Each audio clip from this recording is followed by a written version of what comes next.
Hello there again, folks. So today we are going to talk about muscle building myths. What are the things that you guys are likely to buy into, which are probably misleading you and causing a lack of results in your training? So there's so much information out there on the internet, so many conflicting opinions, and some data that's just downright wrong. It's people trying to get attention to their profiles, this, that, and the other. So what we're going to try and do today is go through some of these myths, clear them up for you, potentially give you some alternatives on what you should be doing instead. So without further ado, let's get into it. So myth numero uno. The idea that training a muscle group once per week is the optimal way to get big. Now, of course, it may work for some people, but for 99% of you, it will not. Now we know that muscular training frequency is going to be slightly more effective than just outright session volume. Now, by that, I mean, let's say you hit a muscle once a week. You go in and you train your chest and you do 20 sets on your chest. Now, you then don't train that for another week. If you were to train, instead of doing those 20 sets in one session, you did 2 sessions of 12 sets, your volume is greater, your training frequency is greater, so you're going to hit that kind of damage recovery curve slightly better. You're going to get better results, okay? So try your best to shake off the idea that going in and doing the old school bodybuilding split of, chest day, leg day, arms day, shoulders day, shake that off and then think multiple muscle groups per day. Try and hit every muscle a couple of times per week. You may find that this could be the missing variable in you getting that little bit of extra size back on. Myth number 2 when trying to get big.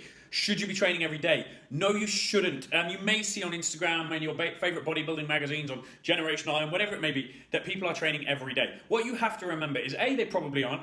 B, those few that are the genetic elite. Okay, one of the damaging things about social media and the things that we do is that we compare ourselves to the best of the best. We don't compare ourselves to the average Joe. We don't compare ourselves to ourselves. Okay, we will look at someone who is a genetic freak. Not only are they a genetic freak, but they live this. It's their job. It's what they do. They get paid a lot of money to do only this. They don't have the kind of work stresses, family stresses, life stresses that a lot of you have. Not only that, but remember, 95% of them are chemically assisted, okay? They're using anabolic drugs to recover faster and be able to train more. Now, if you are trying to get big and you aren't allowing your body to repair, to rest, to grow, then it is not going to. I would suggest for most of you, between 4 and 5 days a week is more than enough if you're training hard. This allows you to recover properly. It's going to allow your tissues to grow, providing you are eating correctly and you are resting well. Anything beyond that, anything, with 5, 6, 7 sessions a week, even twice a day, it's so individually dependent. You have to make sure that all other variables are bang on, that you are sleeping correctly, that you are recovering correctly, that you're getting the right soft tissue work, that you are stretching properly, that you are eating correct.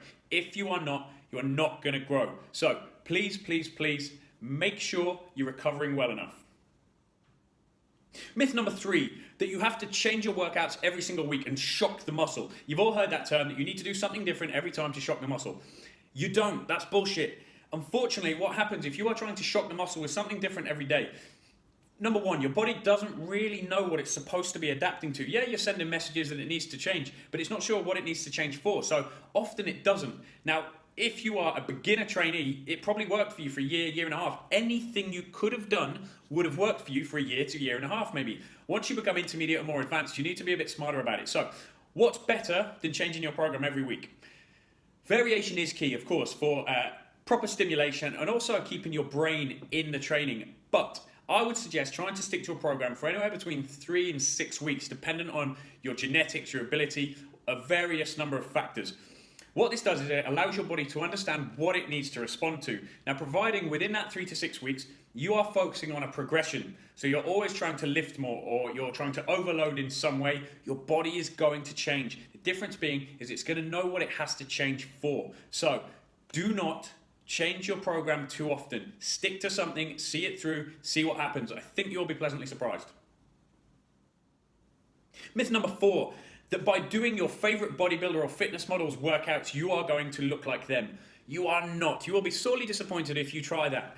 Now, again, we've touched upon it before, that these are the genetic elite. These are freaks of nature who have, at a young age often found that they were gifted at a particular thing. They were gifted at this. They've then thought, okay, I'll capitalize on this. These are the best in the world at what they do. By training in the same way as them, you are not necessarily going to get the same results. You do not look like them. Genetically, you are not them. You are you. You are different. You are unique.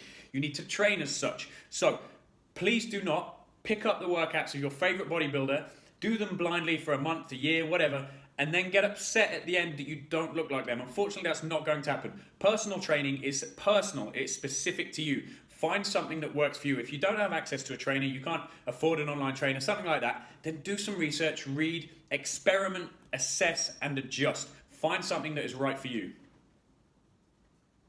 Myth number 5, avoid isolation exercises if you want to get big. Absolute BS. Now, of course, your compound exercises are your big mass gainers, okay? There's lots of muscle working. There's an awful lot of load that you can lift with them, which obviously has a byproduct of size. However, for those of you who are diehard compounders and you believe that isolation is for pussies, blah, blah, blah, blah, blah, it is not. If you were to program correctly and you find that your deadlift or your squat or something is lacking, your bench press, then you are going to isolate a particular muscle group to make that better, okay? If you want a heavier pull-up, then you're going to have to train your biceps in isolation. If you want a heavier bench press, chances are you're going to have to train your triceps in isolation. Don't be so narrow-minded as to think that compound lifts are the only thing you should be doing if you want to get big. You have to isolate as well. You're going to have to pump, learn how to connect with muscles to squeeze and contract them properly. So do not fall down the trap of thinking that compound-only lifts are going to build you the perfect bodybuilding physique that you want. Myth number 6, training to failure. Now, training to failure is a really, really, really good tool to overload the body, to shock it into growth, to shock it into adaptation. However, for 99% of people, it has to be used appropriately. Now, if you are using it constantly, all of the time, every single set, not only are you likely to get injured, you're going to elevate your cortisol chronically, which is going to potentially encourage you to store fat, break down more muscle tissue at rest. So how should you be using failure? I'll give you an example of how we would use it at UP. Let's say a client has 4 sets of a particular exercise to do. For the first 3 sets, we will take them to within 2 reps short of failure. Now, if they can potentially get more, then it is the wrong weight that we've selected to push them through those sets. However, on the last set, this is where we go in hard. This is where we're going to smash them. This is where we're going to make them cry, scream, beg for mercy, wish they were dead. That last set of a specific exercise is where you should be absolutely hammering it. However, within that, there are caveats.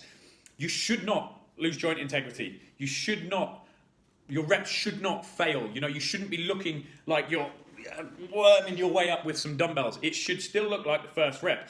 Now, what I would advise if you get to that point but you don't feel like your muscles have got to failure is take the dumbbells down, do something like a rest pause or a drop set, lower the weight until you've found failure. There are so many ways to do that. That's a subject for another video, but make sure the reps are safe. Always consider whatever you do, risk versus reward.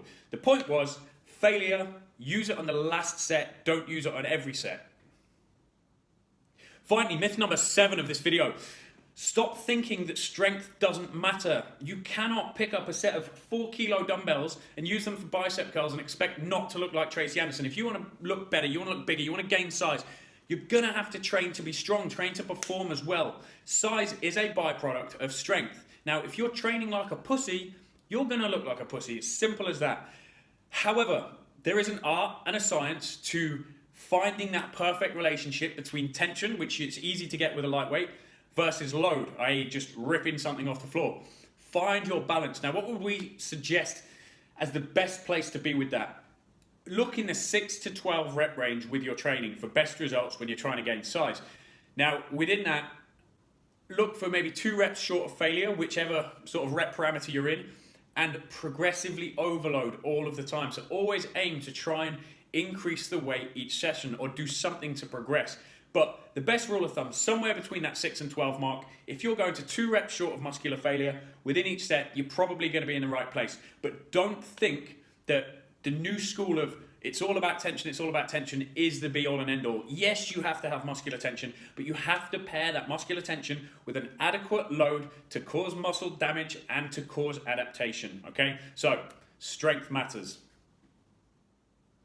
Yet again, thank you for watching. If you like what you've seen here, hit subscribe, share it to your peers, share it to your training partner, share it to anyone who you think can get anything out of it. Add some questions in the comments box below, or if you have any video requests specifically that you would like me or any of the team to cover, then do give me a shout. Get on over to @ElliotUpton on Instagram. That's 2 L's, 2 T's on Elliot.